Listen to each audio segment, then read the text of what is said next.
Seguimos en la noche de Seré Curioso, estamos hablando con la candidata a la vicepresidencia de la República por el Frente Amplio, con la ingeniera Carolina Cose.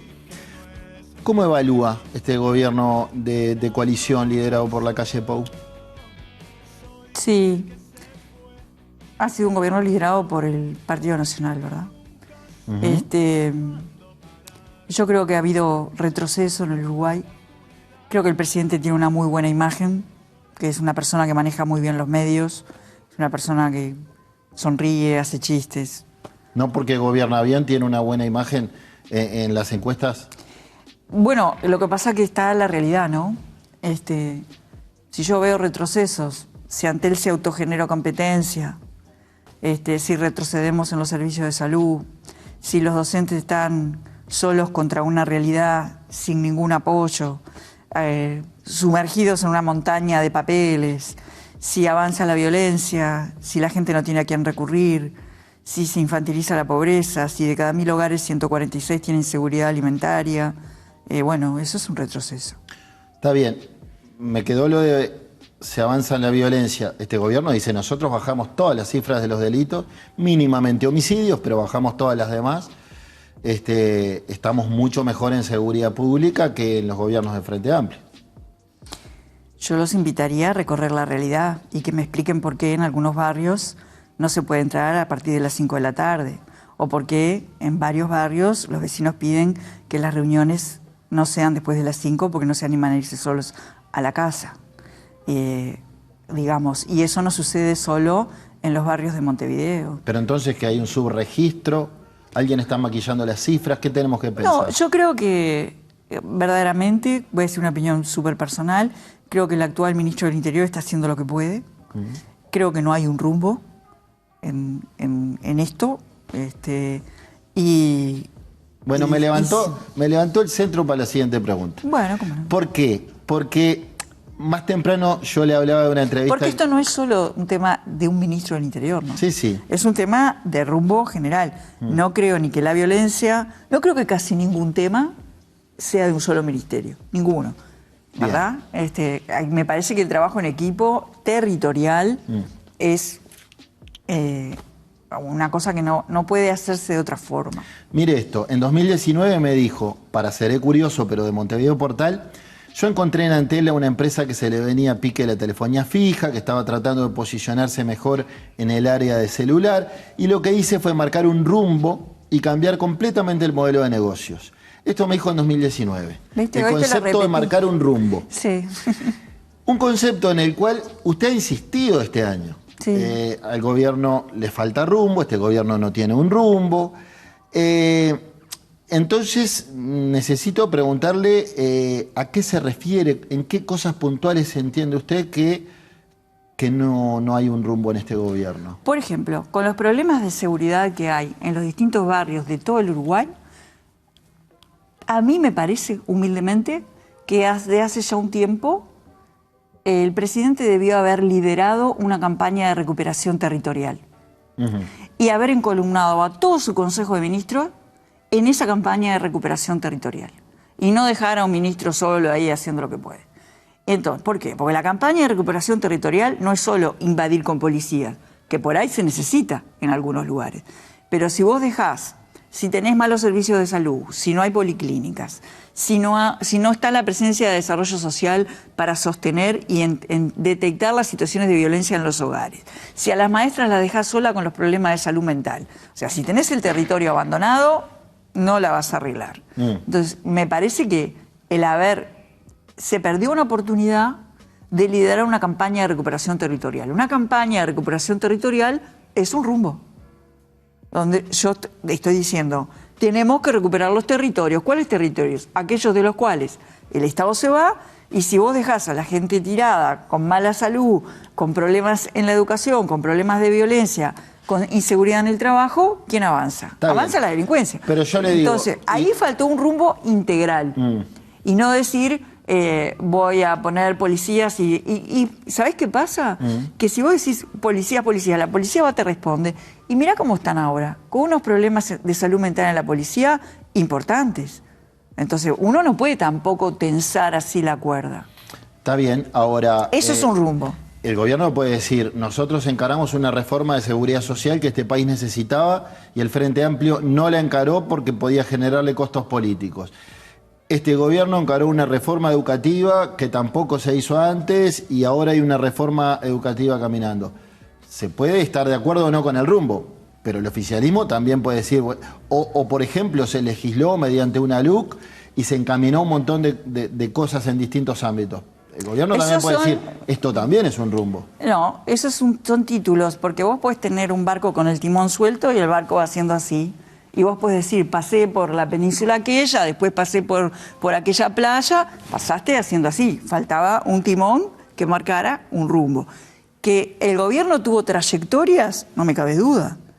Ahora, con el título rimbombante de transformación educativa, lo que tenemos es una montaña de burocracia con conceptos corporativos de los años 90 y verdaderamente a los docentes solos, enfrentando la realidad de su aula y un poco sin saber, en algunos casos sin saber de qué viene la cosa. Entonces, no hay rumbo. Pasan por lugares, le ponen títulos a las cosas, pero falta un rumbo compartido. Si yo te digo ahora, ¿cuál es el principal objetivo de la educación pública en el país? Nos quedamos así. Eso es que no sabemos. Bueno, universalizar un ciclo curricular común. Yo voy a un barrio cualquiera, sí, y le pregunto a una persona cualquiera. Preparar a los alumnos para el mundo del trabajo, para el mundo de hoy. Eso es genérico, eso no es un rumbo. Eso es preparar para los alumnos para el futuro del trabajo. Pero el oficialismo puede decir que el plan de gobierno del Frente Amplio también es genérico y no hay propuestas concretas. El Frente Amplio no tiene un plan de gobierno, tiene un programa, del Frente Amplio, sí. Tienen prioridades marcadas hace un par de semanas, sí. Y tiene un programa y ese programa es muy claro en plantear la necesidad de crecimiento intenso, de ampliar la matriz productiva, de generar sustentabilidad. Insiste muchísimo con los temas ambientales y de sustentabilidad. Habla también de la transversalidad de los temas de género, habla de la violencia, habla de la salud, digamos, habla de cosas muy claras de manera sin cuestiones elípticas, no son conceptos que anden así flotando, es muy Bien. claro el programa. Hace unos años hablábamos, recuerdo la entrevisté en la Intendencia sobre el caso Astesiano, y me dijo que le había parecido un papelón y que era una crisis institucional. También dijo una asociación para delinquir operando desde torre ejecutiva. ¿Qué es lo que le resulta más grave de algunos hechos de, no sé si corrupción, pero por lo menos irregularidades que ha habido en este gobierno? Son hechos de corrupción. Bueno, Pablo Mieres y Sebastián da Silva sentados ahí me dijeron que no. ¿Corrupción no? ¿Entregar pasaportes falsos en el cuarto piso de la torre ejecutiva no es corrupción? Sí, a mi entender eso sí. Bueno. No sé si del gobierno, pero... No, pero ¿alguien? es corrupción. O sea, yo tampoco quiero decir del gobierno, porque en el gobierno hay miles de funcionarios públicos que no tienen nada que ver con esto. El gobierno es una cosa grande. Entonces no quiero decir eso. Pero sí hay un reguero de hechos turbios, de corruptos, y que la verdad lo que me preocupa más es que lo naturalicemos. Como ha sucedido tanto y con una frecuencia bastante regular, uno corre el riesgo de que acostumbrarse. Y eso no nos debiéramos acostumbrar a eso, ¿no? El pasacalle del gobierno fracasó. O ahora el eslogan de que gobierne la honestidad, que claramente es un tiro por elevación a este gobierno. Ha ofendido a muchos miembros del oficialismo. ¿En qué entiende usted que el gobierno como tal ha sido deshonesto? Porque, a ver, voy a ir un poco más allá. He hablado con muchos ministros y mandos importantes del oficialismo que me dicen, a ver, la diferencia de antes con ahora, porque nadie está vacunado contra la corrupción. Sin duda. Es que antes se atornillaban en el poder o se los despedían caravanas, en alusión a Fernando Lorenzo, bueno, o a lo mucho que se demoró expulsar a Sendik de la vicepresidencia. Ahora se detecta que alguien actuó mal, el presidente le pide la renuncia. En eso somos distintos, opinan miembros del oficialismo actual. A ver, nadie está libre de que en una organización aparezcan hechos de corrupción. El asunto es cómo se resuelven. Y ahí es interesante que es verdad que el presidente les pide la renuncia inmediatamente, lo cual está bien, pero con renuncia quiere tapar el hecho. A mí me parece bien que una persona que tiene temas de corrupción y el presidente le pide la renuncia, renuncie, está bien. Lo que no me parece bien es que eso presuponga que ya se resolvió el tema. Porque aquí... Bueno, muchos de esos casos después sí los investigó la justicia, ¿no? Pasaron al ámbito judicial. Muchos sí y otros todavía no sabemos en qué está, ¿no? Van quedando. Y entonces ahí la capacidad bueno, porque la propia justicia demora, pero... Bueno, pero yo te estoy contestando. Sí. La propia capacidad de comunicación del presidente y su simpatía va tapando esos agujeros de comunicación y de verdad. Entonces, a mí lo que pasó con este gobierno me parece triste en ese sentido. No quiero que lo vuelva a pasar a Uruguay. Y lo que estamos diciendo es que el eje estructurador del gobierno sea la honestidad. Pero la honestidad hasta el fondo. Y la honestidad no es solo no tener hechos de corrupción. Y esta es la parte profunda. Por supuesto que no tiene que haber hechos de corrupción, pero tiene que haber transparencia activa. La Intendencia de Montevideo ha desplegado una política de transparencia activa que le vale rankear la primera en transparencia. ¿Qué viene a ser? Desásneme. Transparencia, hay dos tipos de transparencia. Una pasiva, que es, yo te pido información, vos me la das. Y eso está bien. La otra es no reaccionar. La otra es, yo te ofrezco información. De acuerdo. Porque yo quiero ofrecer información. Entonces, publicar datos abiertos, abrir toda la actividad de los organismos y publicarlos, ¿verdad? Por ejemplo, el otro día comentaba, no me acuerdo en qué panel, recuerdo que en el segundo gobierno de Tabaré, la OPP tenía un portal que era ¿a dónde van sus impuestos? Y a mí eso me parece una iniciativa que no sé si sigue existiendo, que es muy buena, que es informar proactivamente a la gente, publicar información, tener información de calidad en salud, en el Ministerio del Interior, que haya buena consolidación de datos y que estén públicos, no solo vestidos en gráficas, sino los datos crudos para que lo tomen los especialistas y, haya, muchas fuentes de información valiosa. José, ¿por qué le costó tanto manifestarse respecto a la reforma de la seguridad social? No me costó tanto. Yo manejo los tiempos que creo adecuados en una estrategia política. No los tiempos que me piden los periodistas. Bueno, pero más allá del periodismo, digo, la propia militancia, o no militancia, los uruguayos en general, la sociedad, hubiese deseado saber qué pensaba un aspirante a la presidencia hasta hace poco. ¿Hiciste una consulta pública? No, a ver si me lo dice el sentido común. No. Es uno de los temas que se va a discutir en el plebiscito en esta elección. La gente quiere saber, la gente tiene sus problemas en la vida cotidiana que son enormes y a la gente no le interesa, A mí me hablaban de otras cosas, la gente. Yo nunca dejé ir a los barrios. Está bien, entonces, está bien. Cuando voy al barrio, si la gente hubiera querido saber... Seguramente no ranqué entre los más importantes, pero va a haber un plebiscito.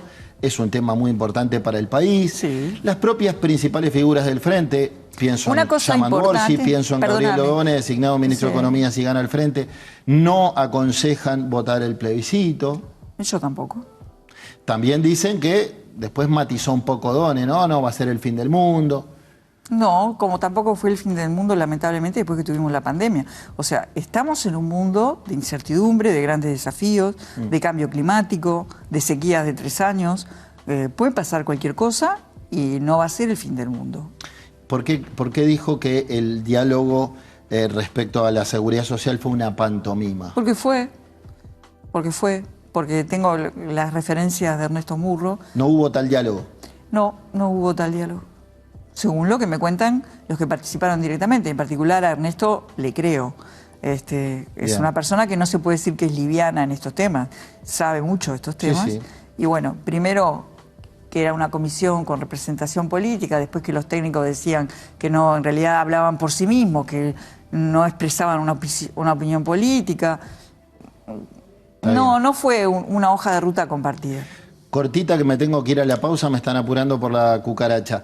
Lanzó ahora en septiembre la lista 1358, el sector La Amplia, seca, ahí está, bueno, usted la lidera, está Silvia Nane, está María Inés Ovaldía, ¿quién más? Está Daniel Borbonet, está Ajá. Ernesto Murro, está el Bicho Silveira, está Silvia Pérez, hay una cantidad de gente. Sí, la 1358 es mi lista, es un sector ¿Y qué distingue al frentista indeciso? Que tiene la camiseta del frente, pero no sabe a quién votar dentro del frente. ¿Por qué debería votar la Amplia? Nosotros le decimos a qué nos comprometemos. Vamos a defender el programa del Frente Amplio. Bien. Somos profundamente frente amplistas, unitarios, y para nosotros el programa es el rumbo. Cortita porque, de nuevo, si no me Cortita mata. es 1358. Allanamiento nocturno. No es la solución. No es la solución. No. Bien. Vamos a una pausa, ya venimos. Un aliado.